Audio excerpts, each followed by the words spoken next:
પુરાણોમાં આ પ્રદેશને અર્બુદ મંડલ કહ્યું અને આજુબાજુ અરણ્ય હોવાથી અર્બુદાચલ અને અર્બુદારણ્ય એમ પણ કહેલો છે. સ્કંદ પુરાણ એના અર્બુદ મંડલમાં કહે છે કે અહીંયા નાગોની વસાહત હતી. જે નાગો હિમાલય તરફથી આવીને અહીં વસ્યા હતા.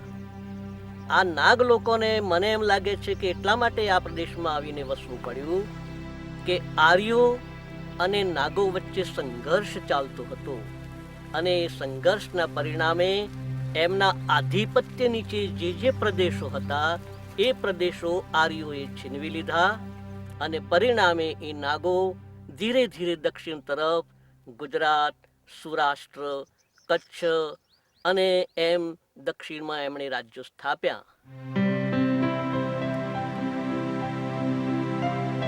What were the Nagas as a people? Historians believe they had an evolved civilization that engaged in trade and that they were expert seafarers. The geology of the region tells us that at the time the sea was closer inland and the Nagas even had a port on the banks of the lost river of Saraswati.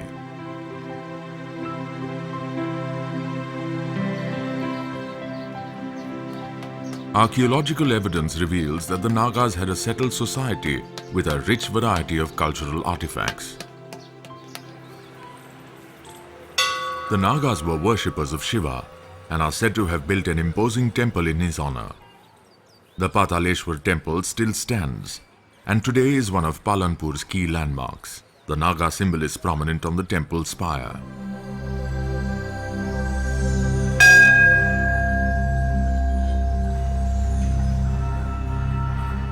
Modern-day renovations to the temple have not erased memories of its ancient builders.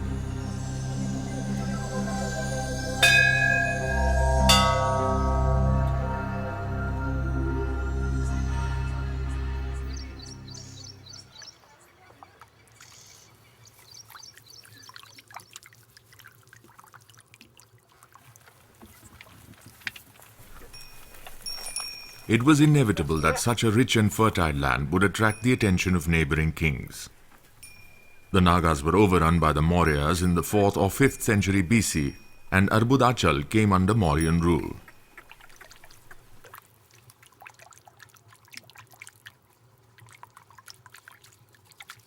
The Mauryas ruled for many years and after them the region came under a succession of rulers like the Malars and the mighty Kshatraps.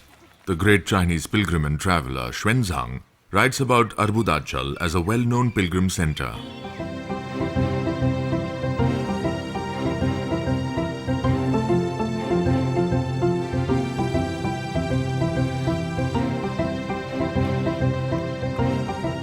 Times were changing and village communities were giving way to cities. The Solankis built Patan in the 8th century and the Parmars of Abu built the great city of Chandravati in the early 10th century on the banks of the Banas river.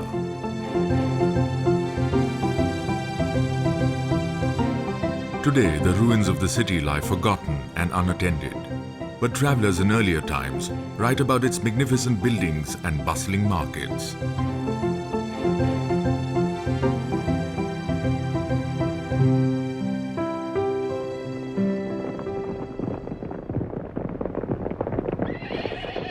Chandravati lay on the route of Muhammad Ghazni's armies marching from Afghanistan towards Patan and is said to have been attacked twice.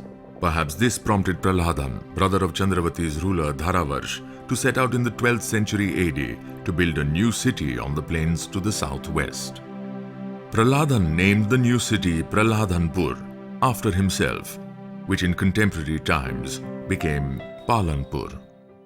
પાલનપુરનો સ્થાપક પ્રહલાદન દેવ પોતે જ એક કવિ અને નાટ્યકાર હતો અને એના સાહિત્ય પ્રેમને કારણે જ એણે જુદા જુદા દૂર દૂરથી અહીં પાલનપુરની અંદર પંડિતો, વિદ્વાનો અને સાહિત્યાચાર્યો, જૈનાચાર્યોને એણે આમંત્રણ આપ્યું અને એમને શાસ્ત્રો લખવા માટેની બહુ જ વિશિષ્ટ સુવિધાઓ કરી આપી હતી અને એના પ્રતાપે જ આજે પણ એ સાહિત્ય પ્રેમને કારણે એ સચવાયેલી હસ્તપ્રતો પાલનપુરમાં મળી રહેશે. એ ચોક્કસ કહી શકાય કે પાલનપુર અને પાટણ બંને સાહિત્ય અને જૈનિઝમ આ બંનેની દ્રષ્ટિએ એક બે મોટા જે કહી શકાય એવા નગરો છે. અને જૈન મુનિ આચાર્ય હીર વિજય સુરીજી, આચાર્ય સોમસુંદર સુરીજી, આચાર્ય દેવેન્દ્રસિંહ સુરીજી, આ ત્રણેય પ્રતિભાઓ પાલનપુરની એટલી બધી જબરજસ્ત પ્રતિભાઓ હતી કે જેને કહીએ કે ગુજરાતી સાહિત્યની અંદર એમનું બહુ જ મોટું પ્રદાન છે. Jainism was the new challenge to the orthodoxy of Hinduism, and Western India was the battleground. Just how fierce the struggle for power was is illustrated by a popular story about Prahladan. It begins when Prahladan contracts leprosy and, distraught, searches his kingdom for a cure. He encounters a Jain Muni who tells him his leprosy is a punishment for melting down a statue of Mahavir. The only way Prahladan can atone for his sin and thus be cured is to build a temple in honor of Mahavir. A living testimony to Prahladan's faith in the Jain Muni's advice stands today as the Mota Derasar of Palanpur.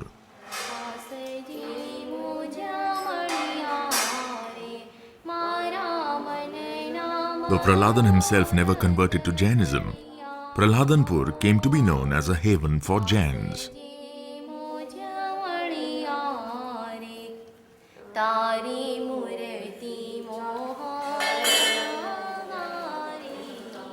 An inner corner of the Derasar stands the statue of Prahladan, the only surviving image of the founder of the city.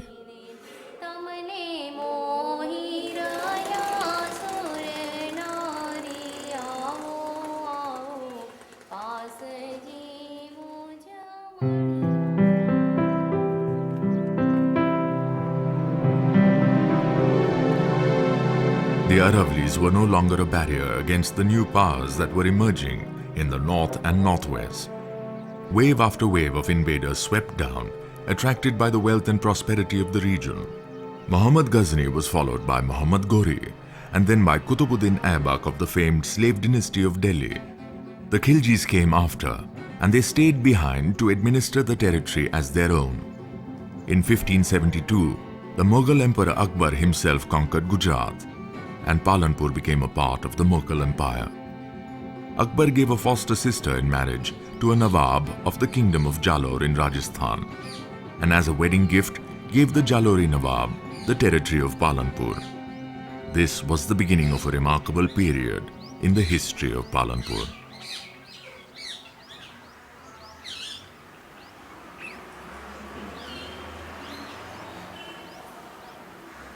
We are Afghan Pathans and come from Afghanistan. We came somewhere in 1400, I think. And we came as horse dealers, and then we went to Bihar, where we joined the service of the ruler of Bihar or king of Bihar. And then some problem took place later on for my family. And my ancestors moved from there, right from Patna to Jalore. So we joined the ruler of Jalore, his service. Then unfortunately, the ruler of Nagaur got him killed through poisoning and all that, the king of Jalore. But since we were there, they couldn't conquer the place. And the widow with her two sons continued to rule, and we supported her. Then some internal jealousies wanted to finish our family. And we came to know of it, and we surrounded the queen's palace. Peace was made, and then we continued to serve. And then she got a bit nervous, and she went away with the sons to the Aravalli Hills. And there was nobody there. So my ancestors wrote to the king of Gujarat. Then Gujarat was a separate state in Ahmedabad. That the Gaddi of Jalore is vacant. And with your permission, can I take it over? So he wrote back and said, yes, you can take it over. And that's how we became the rulers of Jalore. We have our monogram. which says, "Ba akl girafta, ba shamsheed dast, taken by wisdom, kept by sword." Because we didn't fight for it, you see. But Aurangzeb's grandchildren were abducted by Turkdas Rathod. He was the great patriot of the rulers of Jodhpur, and he kidnapped, and he said, "I'll only release these if you give back to our rightful ruler of Jodhpur." Then Jodhpur has established the Jalore, Sachor and Bhinmal. So Aurangzeb sent a command to the king, ruler of at Jalore, that you vacate Jalore and go to Palanpur. I'll give you equivalent territory. So my ancestors, then ruling current Kamal Khan, he left Jalore and we came to rule in Palanpur. And that's how then the whole ruling family moved there. Unfortunately, Aurangzeb died after 2 years, so he didn't give any more territory to us. Whatever we got extended was with our ancestors, with their own intelligence and fighting. They took it.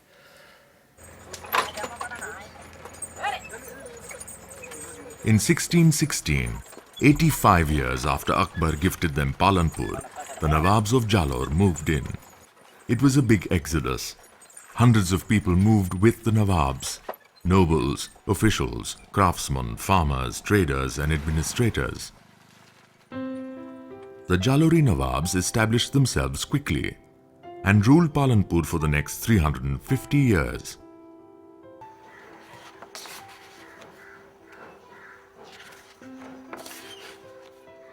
A large archive of rare photographs of the Nawab's rule is the legacy of A.L. Sayyed, Palanpur's own photographer, who went on to win distinction all over the country. A.L. Sayyed's photographs of the princes are significant, but of greater value to us today are his pictures of common people and daily life in what seems to have been a peaceful and secular state.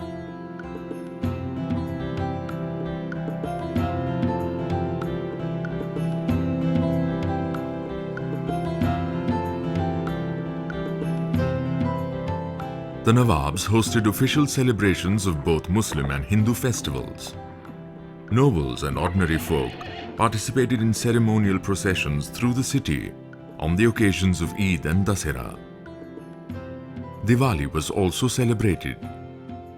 Next day of Diwali is the New Year according to our calendar, Vikram Savat, you see. That day we had a big darbar in the Old City Palace. About 500 to 600 farmers used to come. And in those days, there were no cocktails, there was opium, you see. So opium was offered to those people by my father's hand. The benevolent rule of the Nawabs is remembered with fondness even today. The liberal atmosphere was ideal for a flowering of craft and poetry.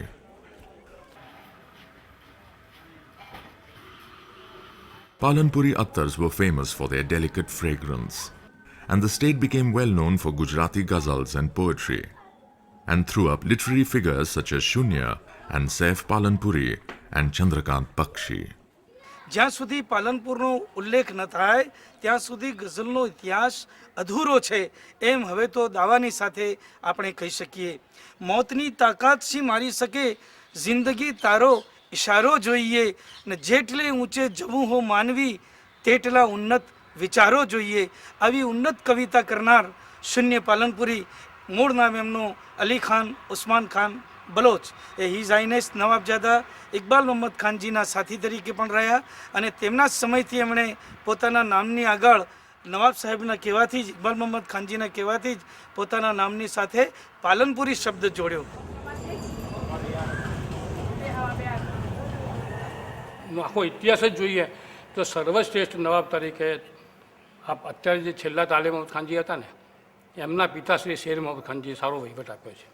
કદાચ એના જેવો વહીવટ હું માનું ત્યાં સુધી કોઈ આપી શક્યું નથી. 1877માં શેર મોહમ્મદ ખાનજી આવ્યા.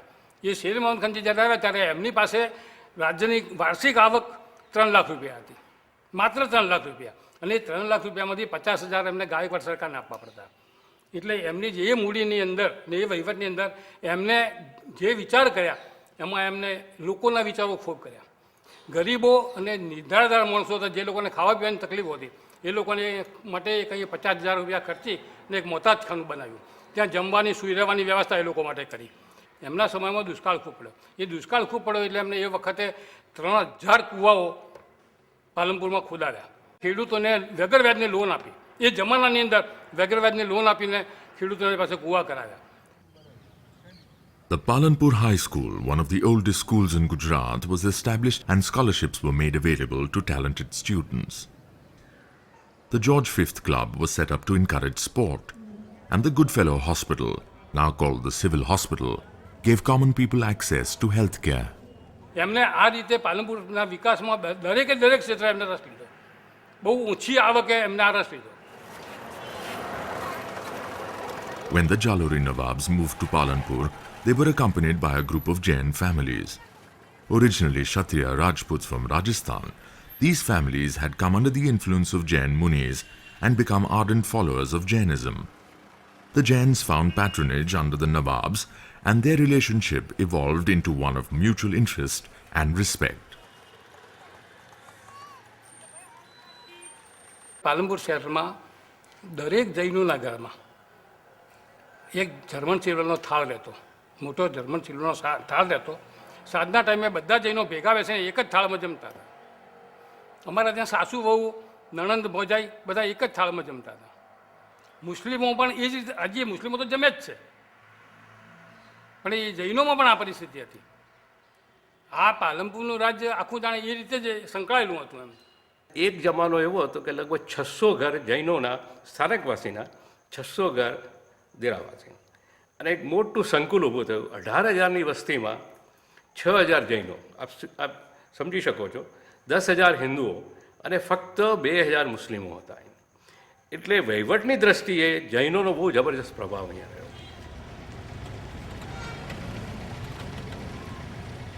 Palanpur's administration was much too small to employ the growing number of Jains who came to live here. Nawab Sher Mohammad Khan was concerned about the well-being of this gifted community. He encouraged a few leading Jain families to enter the jewelry business and was generous with introductions and recommendations to royalty in India and Nepal.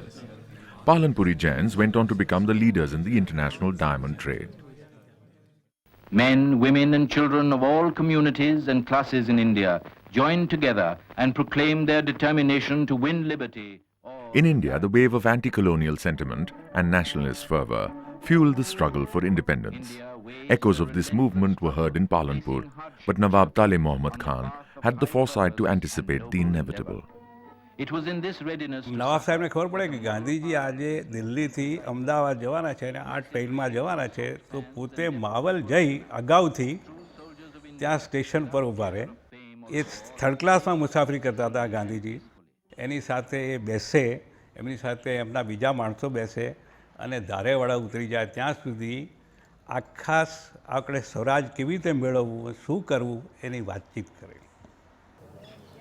When independence was won, Palanpur was one of the first princely states to voluntarily merge with the Indian Union in 1948.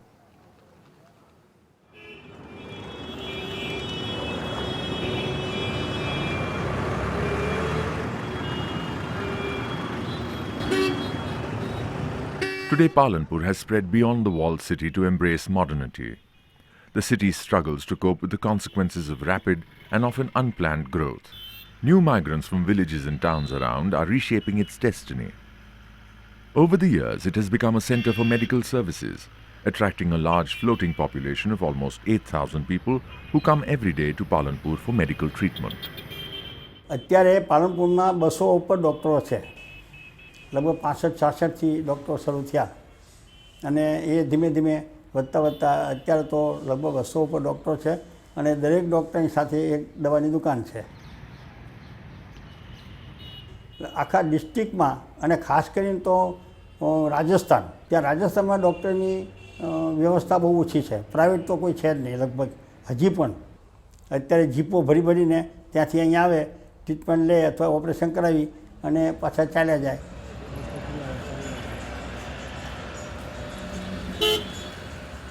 The setting up of institutions for higher education has added to Palanpur's stature as an educational hub in Banaskantha district. Diverse courses are on offer to an ever-growing number of young people eager to become part of the global job market.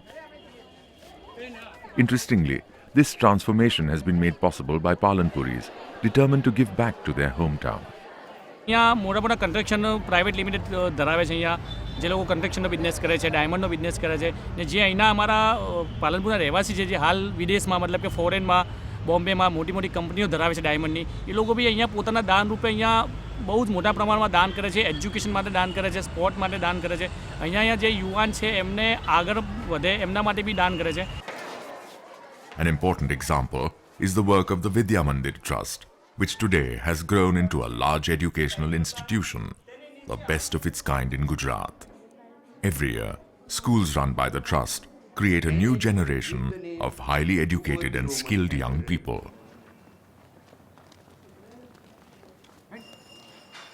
Despite rapid change, the essential spirit and character of Palanpur still lingers in the bylanes and markets of the old city. Though the outside world beckons with dreams of a new future, the young, with their wide exposure to the world, have come to understand what their town really stands for. પાલનપુરની અંદર જે શાંત વાતાવરણ છે, હજી પણ પાલનપુરની અંદર flat system હજી એટલી બધી આવી નથી, તો મોહલ્લા સિસ્ટમ છે. તો મોહલ્લાની અંદર દરેકે દરેક વ્યક્તિ સાંજ પડે એટલે બધા બહાર આવીને બેસે, એકબીજાના સુખ દુઃખ શેર કરે. કોઈક વખત આપણે ભીડમાં હોય તો હેલ્પ કરે છે. આપણું કંઈક વ્હીકલ બગડી ગયું હોય તો એક બે માણસ આપણે આવીને હેલ્પ કરે. અહીંના લોકો જે છે એ બહુ લાગણીશીલ વ્યક્તિ છે. જે રીતે કે હું અગર બીમાર હોઉં ને મારા ફાધર મધર ઘરે ના હોય છતાં પણ મારા પડોશી મને દવાખાને લઈ જાય છે. એ બસ એ વાત જ એક દિવસ એવી મારા સાથે બનેલી, ત્યારથી જ હું એવું ઈચ્છું કે હું રહું તો પાલનપુરમાં જ રહું ને મરું તો બી પાલનપુરમાં જ મરું.